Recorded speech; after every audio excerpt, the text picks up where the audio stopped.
नमस्कार दोस्तों। बांग्लादेश की प्राइम मिनिस्टर शेख हसीना देश छोड़कर चली गई है। आखिरकार ऐसा क्या हुआ जिससे 15 साल से सत्ता का भी शेख हसीना को मात्र आधे घंटे के अंदर ही देश को छोड़कर भागना पड़ा, जानेंगे इस वीडियो में। शेख हसीना सरकार के पतन की शुरुआत 2 महीने पहले हो चुकी थी, जब 5 जून को ढाका हाईकोर्ट ने रिजर्वेशन पर एक फैसला दिया था।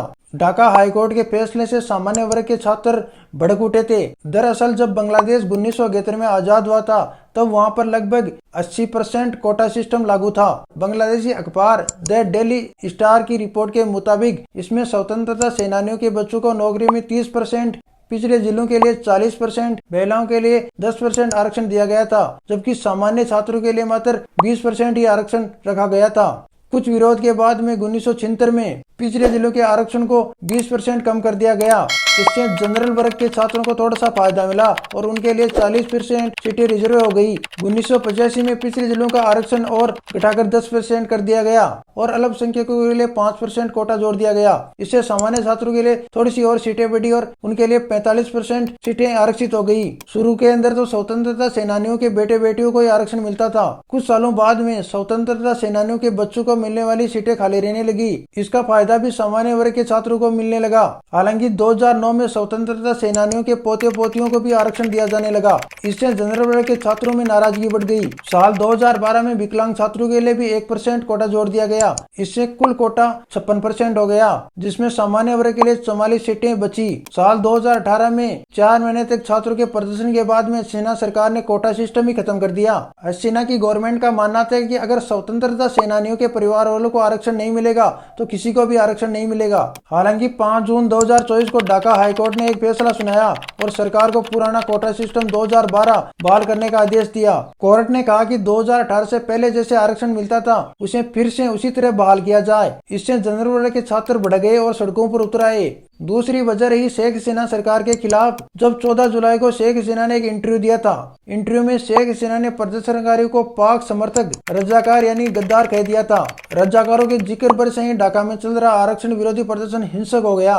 दरअसल बांग्लादेश में गद्दारों को रजाकार कहा जाता है। रजाकार अरबी भाषा का शब्द है जिसका मतलब है स्वयं सेवक या साथ देने वाला। जब 1971 के अंदर बांग्लादेश पाकिस्तान युद्ध हुआ था, तब कुछ बांग्लादेशी लोगों ने अपने लोगों को पाकिस्तानी जनरल टिक्का खान के इशारों पर अपनों का ही खून बहाया था और उसी दिन से रजाकार शब्द बांग्लादेश में गद्दार हो गया। हसीना के इंटरव्यू के बाद प्रदर्शनकारी छात्रों ने उस सरकारी टीवी चैनल में भी आग लगा दी थी। उसके बाद से ढाका यूनिवर्सिटी में एक नारा गूंजने लगा, तू ही के आमी के रजाकार रजाकार, यानी तू क्या मैं क्या, हम सभी गद्दार हैं। अगर सिर्फ अपनी मांग रखने के लिए हमें गद्दार साबित करना चाहती है ये गवर्नमेंट तो। और इसी नारों के साथ प्रदर्शन हिंसक हो गया और महीने भर में लगभग 300 से ज्यादा लोगों की मृत्यु हो गई। इनमें ज्यादातर छात्र थे। मीडिया की रिपोर्ट के मुताबिक शेख हसीना ने प्रदर्शनकारियों को अपमानित करने के लिए और अपनी जनता के बीच में छवि गढ़ने के लिए उन्हें रजाकार बुलाया था। अपनी मांग के लिए प्रदर्शन कर रहे छात्रों को रजाकार बुलाना हसीना को भारी पड़ गया।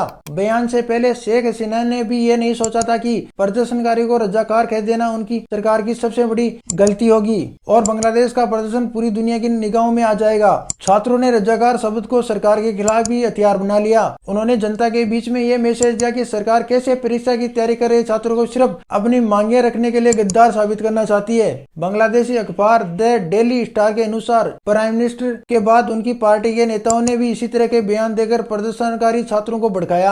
नेताओं के ऐसे बयानों से उग्र हुए छात्रों का प्रदर्शन और तेज हो गया। सरकार जिन्हें गद्दार या रजाकार साबित करना चाहती थी, वे जनता की नजरों में हीरो बन गए। शेख हसीना की सरकार के खिलाफ तीसरी सबसे बड़ी वजह रही छात्रों की मौत पर चुप्पी, मेट्रो जलाने पर आंसू बहाती नजर आई। दरअसल शेख हसीना बांग्लादेश में हुए हिंसक प्रदर्शनों के बाद नुकसान को देखने के लिए 25 जुलाई को मीरपुर के नंबर 10 मेट्रो स्टेशन का दौरा किया था। इस दौरान मेट्रो स्टेशन में हुई तोड़फोड़ को देखकर शेख हसीना आंसू पोंछते नजर आई थी, लेकिन उन्होंने प्रदर्शन में 200 से ज्यादा छात्रों की मौत पर एक भी बार कुछ भी नहीं कहा। इससे लोगों में ज्यादा नाराजगी बढ़ गई। इसके अलावा पिछले महीने विरोध प्रदर्शन को लीड कर रहे 3 फेमस छात्र नेताओं को डिटेक्टिव ब्रांच ने सेफ रखने के नाम पर 6 दिनों तक बंधक बनाकर रखा था। ये तीनों ही फेमस छात्र नेता थे, नाहिद इस्लाम, आसिम मोहम्मद और अबू बकर मजूमदार। ये तीनों घायल हो गए थे और अस्पतालों में इलाज करा रहे थे। उन्हें वहां से उठा लिया गया।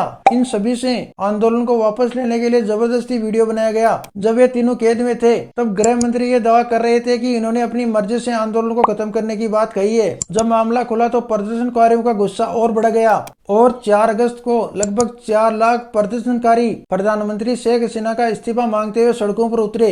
दोपहर होते होते शेख हसीना ने सिर्फ न इस्तीफा दिया बल्कि वे देश छोड़कर भी चली गई। बांग्लादेश के लोगों को उनके इस्तीफे की खबर वहां के आर्मी चीफ वकार उज जमात ने दी। उन्होंने बताया कि अब देश में अंतरिम सरकार बनेगी। रिपोर्ट के मुताबिक शेख हसीना ने बांग्लादेश छोड़ते समय उन्हें अपनी सफाई में देश के नाम में एक मैसेज रिकॉर्ड करने का भी समय नहीं दिया गया। यानी वह प्रधानमंत्री जिनके परिवार ने बांग्लादेश के लिए आजादी की लड़ाई लड़ी, उनको अंतिम समय में अपनी सफाई के लिए 2 शब्द भी नहीं कहने दिए गए। बांग्लादेश के अंदर ऐसी दशा हुई शेख हसीना की। तो मेरे द्वारा दी गई जानकारी आपको इन्फॉर्मेटिव लगे तो कृपया मेरे चैनल को सब्सक्राइब करके जाना। धन्यवाद। जय हिंद।